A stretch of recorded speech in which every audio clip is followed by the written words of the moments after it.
여기는 조선 마지막 영의정 김홍집, 그리고 조선 최초의 내각 총리 되신 김홍집의 무덤입니다. 없는 줄 알았던, 제가 있은 줄 생각도 못했던 그 무덤이 남아 있습니다. 여기에서 고종 이야기를 하려고 합니다. 19세기 후반은 근대화 시대였습니다. 모든 나라가 정글 같은 이 제국주의 시대를 살아남기 위해서, 혹은 제국이 되기 위해서 몸부림치던 시대였습니다.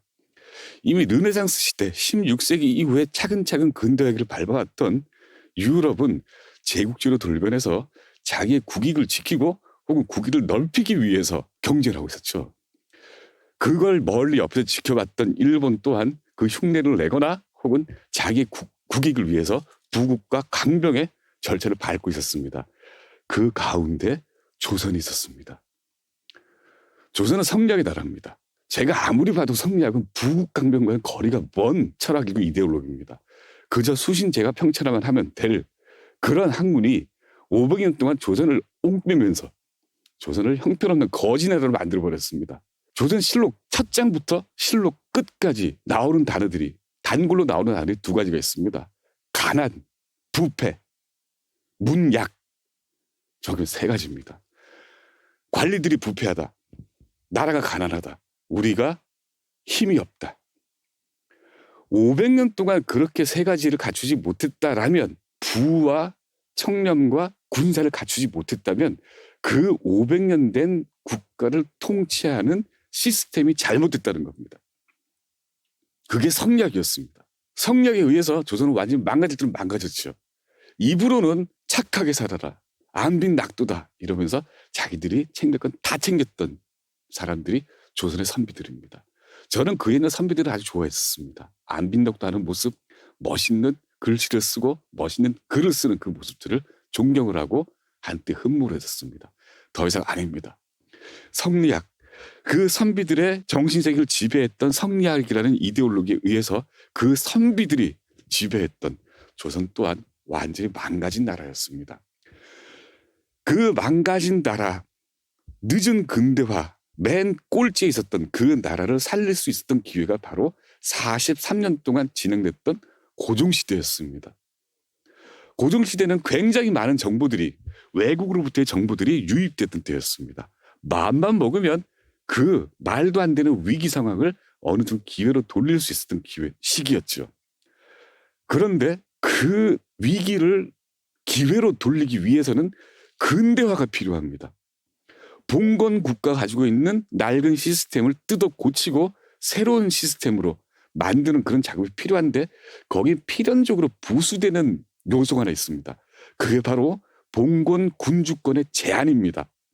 고종이 가지고 있던 군주권을 제한을 해야지, 그래야지 그 권력을 분산을 시켜서 이 근대 백성들의 삶을 고양시키고 부국하고, 그리고 이리 때처럼 달려드는 제국주의에 저항을 대항할 수 있는 강병을 할 수 있었던 겁니다. 그런데 이 무덤에 묻혀있는, 잠들어 있는 김홍집, 그리고 김옥균, 홍영식 같은 근대 정신으로 무장했던 사람들, 그 사람들이 요구했던 군주권의 제한은 모두 거부됐습니다. 고종은 근대를 받아들이는 욕심은 있었지만 근대화의 대가로 자기의 권력을 제한한다는 사실을 납득하지도 않았고 받아들이지도 않았죠. 그래서 그가 택한 게 근대화의 거부였고, 근대화를 주장했던 사람들을 모두 죽이는 살인이었습니다. 어떤 때는 제가 구한말의 실록과 구한말의 기록을 보면 이 고종이라는 사람이 살인마가 아닌가 싶을 정도입니다. 예를 들어 볼까요? 1882년에 13개월 동안 월급을 받지 못한 왕십리와 이톤에서 하급 무사들이 월급을 달라고 항명했던 사건이 이모군란입니다. 그때 숱한 사람들이 처형됐습니다. 월급 줄 생각을 하지 않고 처형을 시켰습니다. 그중에 몇몇은 능지, 공식적으로는 살갗을 벗겨서 죽이는 능지형을 당했습니다. 1884년 갑신정변이 터졌습니다. 살아있는 사람들은 망명을 했고 남아있는 사람은 다 죽었습니다. 홍영식이 고종을 모시고 해화동에 있는 북묘로 갔었습니다. 그 북묘에서 청나라 군사들에 의해서 고종의 묵인하에 홍영식이 죽었죠. 고종은 신하들의 청에 의해서 홍영식을 한 번 더 죽입니다. 또 능지를 합니다. 시신을. 10년 뒤 김옥균이 고종이 사주한 암살범 홍종우에 의해서 상해에서 암살이 됩니다. 홍종우는 그 시신을 가지고 돌아와서 서울 양화진에서 다시 부관참시와 능지형을 가하죠. 칼집을 내서 온 몸을 토막을 낸 다음에 그 토막을 전국에 뿌려버립니다. 1884년 바로 그 해 동학이 터졌습니다. 이보다 10년 전 동학의 창시자 수은 최재우를 죽입니다. 동학의 지휘자 전봉준을 죽입니다. 지휘자 최시영을 죽입니다. 김홍집을 죽입니다. 김홍집과 함께 오던 정병하라는 같은 조선의 대신을 죽입니다. 같은 대신이자 가장 조선에 중요했던 재정의 달인이었던 전문가였던 어윤중을 죽입니다. 모두 죽입니다. 1905년 을사조약 직후에 이 꼴을 보다 못하고 수많은 상소와 충고로 조언으로 고종에게 제발 권한을 제한하고 근대화를 하자라고 조언했던 조병세가 죽습니다. 민영활이 죽습니다. 민영활은 고종의 최측근이었죠.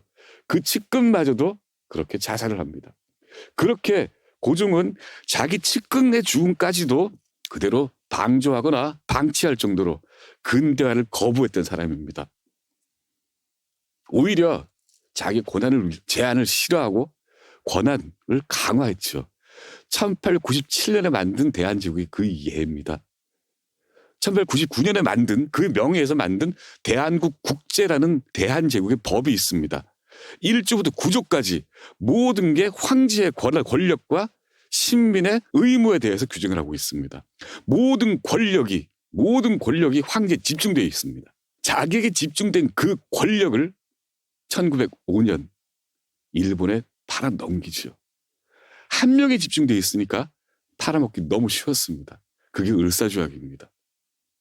이후에 그가 팔아먹은 권력에 의해서 대한제국, 조선, 그 나라의 인민들은 엄청난 질곡의 세월을 견뎌야 했죠. 그게 우리 조선, 우리 대한민국 전신이었던 조선의 19세기 말에 벌어졌던 일들입니다. 권력의 제한 그리고 근대화를 향한 욕구, 이 두 가치가 격렬하게 부딪히면서 결국은 근대화 작업에 실패했던 시대가 바로 그 20세기 직전, 20세기 직후 벌어졌던 이야기입니다. 그 모든 일들을 몸으로 겪었던 사대, 근대인 김홍집이 여기 잔들어 있습니다.